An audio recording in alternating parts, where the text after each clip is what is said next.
Hello, welcome back. Today I'm going to talk about the 4 degrees offered by US education institution.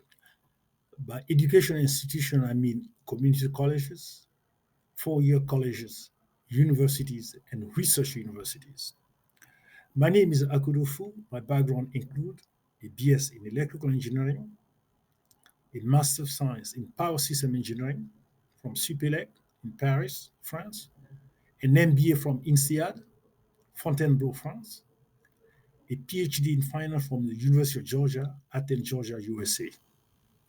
I'm also a chartered financial analyst, CFA, a chartered financial consultant, CHFC, a chartered life underwriter, CLU, a certified financial planner, CFP, and a certified fund specialist, CFS. Okay, as I said, the 4 degree offered by US institution. Let's start with the first one. The first one is called associate degree. Associate degrees is offered by community colleges and is required 2 years of studies just after high school. The two type of students that enter community colleges, the large proportion, maybe 98%, they go to community college to get a degree and then apply for job, get a job, and join the workforce. Okay, the small proportion of them, maybe 2% or less, are called transfer student. Basically, they go to community college, spend 2 years there, get their associate's degree, and then transfer to a 4-year colleges or to a university where they spend 2 additional years of study to get a bachelor degree. Okay. So now the question is why people go through community college before getting to get the bachelor degree. Well, it's because it's cheaper to do so. Okay, so the second degree is a bachelor degree. Okay? The bachelor degree require 4 year studies just after high school, and the bachelor degree is offered by 4 year community colleges, universities, and also research universities. Okay, as I said, it require 4 year studies. The first year you call a freshman, and then second year you're a sophomore, the third year you're a junior, and your last year you're a senior, and you graduate and you are okay. Now, to what's the requirement to get admitted to undertake study to get a bachelor degree? Now, if you're a U.S. citizen or U.S. permanent resident, that means that you attended high school in the United States. Yeah, you'll be required to take one of two standard tests. The first one is SAT, Scholastic Assessment Test. The second one is ACT, American College Testing. You can take either one of them. Both are accepted. And you expect to have a high score because admission officers are well aware for grade inflation. That's at some institution, faculty give easy A compared to other institutions that faculty are very tight in grade. So what they use as a common denominator is the standard test score. Therefore, it is critical to have a very high score if you want to distinguish yourself to get accepted to the top school. Okay? So you take the standard test, either the SAT or ACT, and then you fill out application form, you submit the essays. So the decision is driven by what you put in the application, particularly the essay, what you say, and then your SAT or ACT score, and also other things that you did in your life, your extracurricular activity or things like that. If you're already involved in project, research, or so, that will be a great plus to your application. Okay.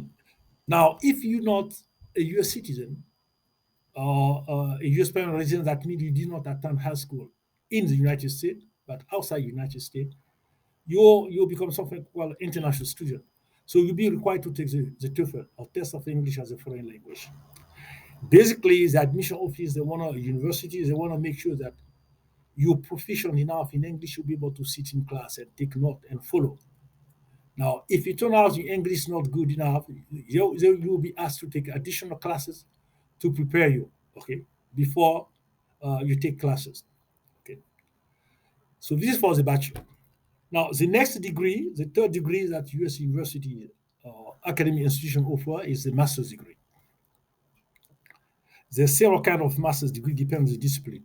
Now, if you plan to take your master's degree in the field of business, so the master's degree is called Master of Business Administration, and then you can focus or you can specialize in any field of business administration, which can be finance, accounting, marketing, management information system, operation management, and so on and so forth.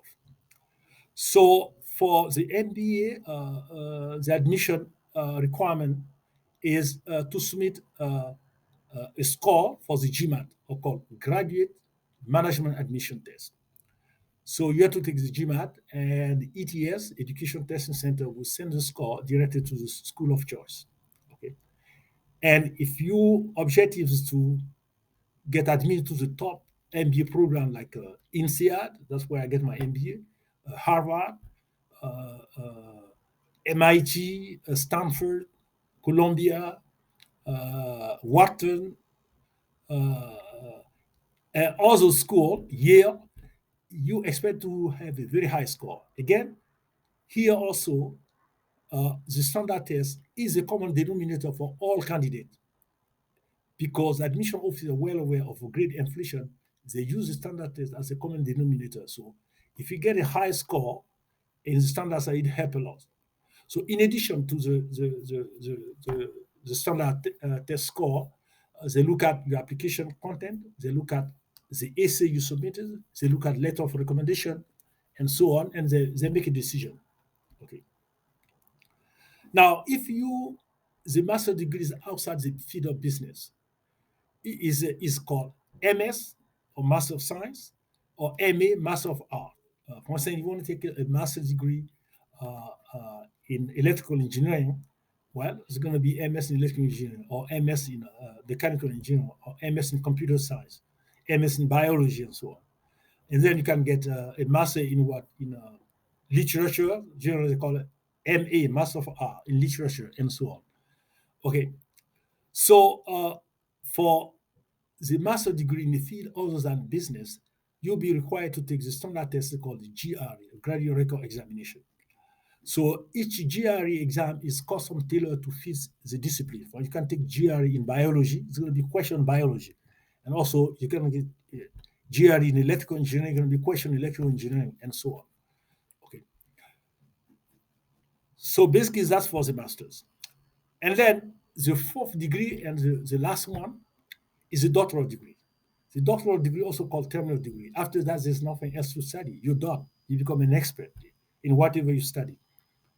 Now, the most prestigious doctoral degree, the most prestigious, most complete, most challenging, and most rigorous doctoral degree is a PhD degree, also called Doctor of Philosophy. This is the one I have, PhD in finance. Okay. So, what's the requirement to enter a PhD program? The requirement is a bachelor degree. You have to have a bachelor degree, an excellent academic record. Okay, you apply, you submit essay, you submit standard test score, uh, and then GMAT or GRE, and then when you admitted the first 2 years, you take theoretical courses, take exam, and at the end of the 2 years, you take what they call the preliminary examination, or also called comprehensive examination, or we cut it short prelim. Now, universities allow doctoral student or PhD student to take the prelim only once. So if you take the prelim, you don't pass, that's it. You're done. You have to leave the program. That means you're not good for PhD study. You have to go do something else. Okay. So when you take the prelim, you pass, you admit into candidacy. And in candidacy, you have 2 years. That's the standard time. 2 years to work on your dissertation. Some people spend more than 2 years to do their dissertation. Some people never finish. Okay.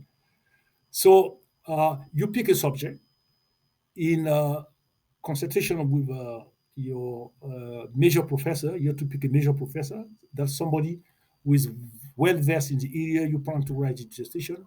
You discuss various topics and you agree on the subject where you're going to write your dissertation. And the subject, the advisor will assess the subject that bring a significant contribution to the existing body of knowledge. Otherwise, it won't be qualified as a dissertation topic. It must bring something new to the existing body of knowledge. And when you agree, you prepare a proposal, you submit it. If accept the proposal, you begin working on the dissertation. When you finish dissertation, well, you have to defend in front of the committee. The committee members are going to ask you pertinent question, you answer the question. And if your performance is satisfactory, it's a sign your paper, you got your PhD. Okay.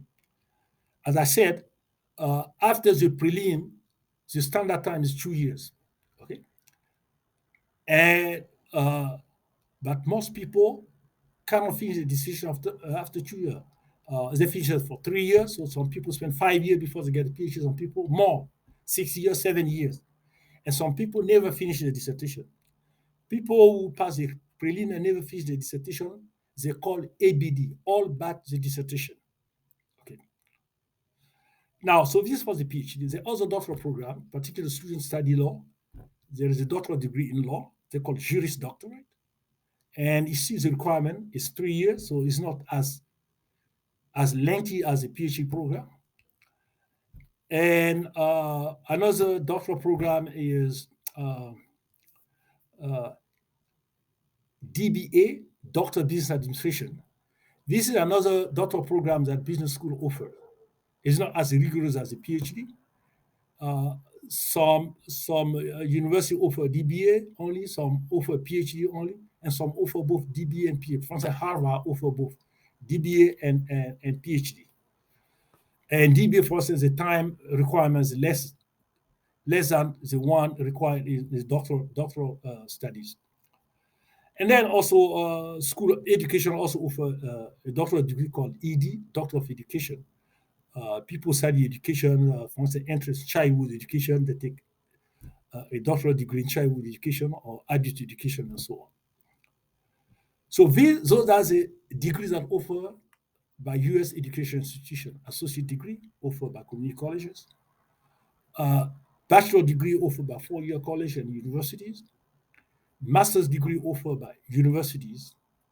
And doctoral degree offered by research university, particularly PhD offered by research universities. Thank you.